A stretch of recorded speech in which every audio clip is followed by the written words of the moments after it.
Hi everyone, happy July. I know that I really feel cared for when somebody really listens to me. There are three elements to this that we all can apply. One is you observe that person's body language, and you know that somewhere the person these are the three things applicable when you can sense the person wants to talk and needs a little encouragement in order to talk, and you observe their body language and you verbalize it to them. If in case I look like I am thinking a lot and there's a lot going on in my mind, and if you tell me, hey, it looks like there's a lot going on in your mind, and then you say, would you care to talk about it? And then you pause and give me the time to decide whether I want to continue to talk about it or I want to start talking about it with you.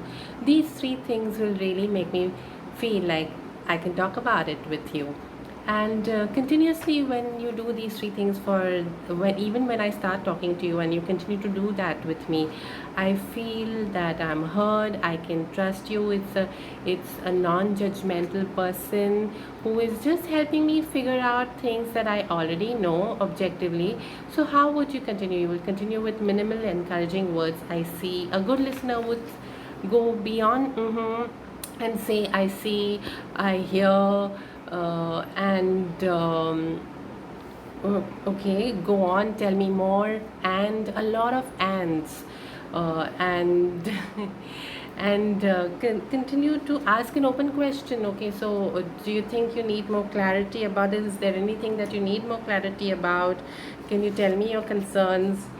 Continue to be attentive, watch my body language, my expression, my pace, my pitch, the sound of my voice, and the length of my pauses, any specific words that I'm using, my expression, posture, gestures. And this helps me feel really really that and that wow, this person attentively listen to me, this person has effective listening skills, this person was listening to me, for me, without any agenda of his or her own. There was nothing in it for the person. This person just kindly, compassionately let me speak out what I that person sensed that I need to speak out and I needed encouragement, and that person asked me the right things, the right questions, open-ended questions, objective questions, and we used silence effectively in order for me to reach a point where I know that I just needed to probably say this out loud and talk it out and express it and know that figure out my thinking and get some clarity. And this is such a good buddy to have at any place, right? And expressing yourself and talking it out is itself very therapeutic, and that is why compassionate listening is so one of the prime most types of listening, where you just let the person talk it out and get it out of their body and feel better. So this is what we can do as effective listeners, especially in this transitionary phase of July that we're all going through with the lockdown.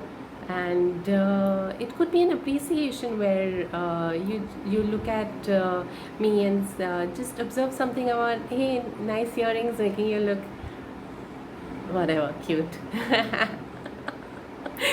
Something like that, not necessarily flirting, or just wow, great gray sweatshirt, something like that, which is very tangible, makes the person feel appreciated, observed, listened to. And you can continue to do this with yourself, the same three things that when you are feeling, say for example, you're feeling very very heavy on your shoulders, or stressful somewhere else in some other body part. And it's okay, you're bound to be stressed. We're all bound to have some kind of residual feelings with everything that we've been going through. And if you really listen to your body in the same way and ask if it wants to speak to you, your emotion, there's no one particular organ where your emotions live. Your emotions live throughout your body. So if you are getting cramps, or for that's just one example, right? Or if your head is heavy, and you actually need to talk to your body part, that particular body part which is giving you a signal, hey, there's something off about me. It wants to talk, it wants to be heard, it wants to be listened to, and you can encourage it to talk to you. If you're going to talk to your body part for the first time in your life, don't worry, it's extremely legitimate to talk to your body parts. And in neuro linguistic programming, there's a 6-step reframe process where uh, it's the premise is that your body part is showing a particular behavior. It's got a particular positive intention for you, and it just needs to know a more resourceful behavior for it to not continue to give. Say, for if your head is heavy, and it's heavy because it doesn't know any better than keeping your head heavy. There is an emotion at play over there, which probably you learned years ago, which helped you to move out of a situation, but it's no longer serving you. You're not going to find out until you talk to the source, right? That is your head, and what your head is trying to tell you, what is going on within your head. You can only talk once you start a conversation, and that is a six, and that's just the start of it. There's a 6-step reframe that helps you talk to your body part, and helps you sort that out and really understand the positive intention behind the heavy head in the given example, and helps you to generate more behaviors. And with again, we go to the source of the source. It's and because your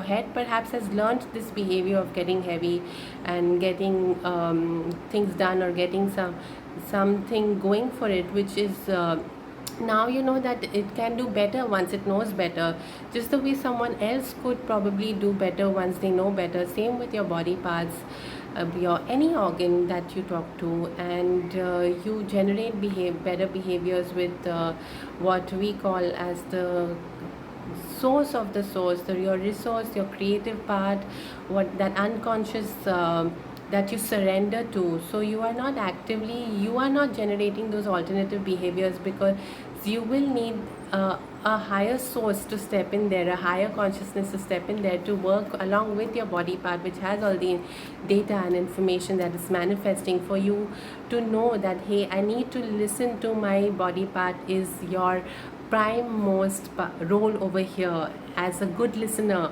Just the way you listen to others, listen to your body parts, and just observe. In You can start off by observing the body sensations, temperature, feeling, your posture, your self-talk. You can start off with all this, and of course, in there are certain nuances which NLP practitioners and me, I'll as usual leave my email ID in the description of the video. You can reach out to us for specifically for generating alternative behaviors, and to speak to your body part and know what's really going on. It is the 6-step reframe process that we can enable you with, and once you know about it, you can do it on a daily basis for yourself. And it's magic. It's truly magic, and that's the feedback I have received from the people I have practiced with. Please do reach out and continue to listen to your body and to others in this transitionary period, and manage yourself, your emotions with your self-talk, and be a superb listener. Thank you.